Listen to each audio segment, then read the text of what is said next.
endi oshkor qilishimiz mumkin. Navbatdagi ajoyib intellektual mulk obyektini patentlashga erishdik. Milan Tower bino majmuasini chizmasi, loyihasi, qurilish loyihasi tasdiqlandi. Aynan akamiz ishlab chiqqan ushbu loyihani, bu rasmning orqasida chertojlari, o'lchamlari, har bir binoni qavati, uni poydevori, podvaligacha o'lchamlari, nima funksiyani bajarishi keltirib o'tilgan. Aka, tabriklayman, ajoyib bino loyihasini mualliflik obyekti sifatida ro'yxatdan o'tkazgani uchun. Katta rahmat. Dilshod aka, sizga katta rahmat. Mana shu bino inshootimiz chizmalarini patentlab berdilar. Katta rahmat. Endi bundan bemalol foydalanishimiz mumkin.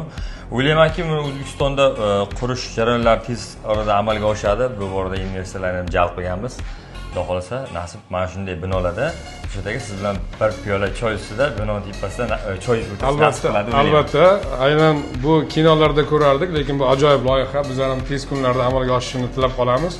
Bemalol aka, agar bu holat bo'yicha sizni mualliflik huquqlaringiz himoyada, O'zbekiston himoyasida, butun dunyoda himoya desak ham bo'ladi, chunki aynan mualliflik huquqi bo'yicha Berlin konvensiyasiga asosan mualliflik huquqi hudud tanlamaydi. Butun dunyo bo'yicha muhofaza qilinadi. Loyihalaringizga omadlar tilayman aka.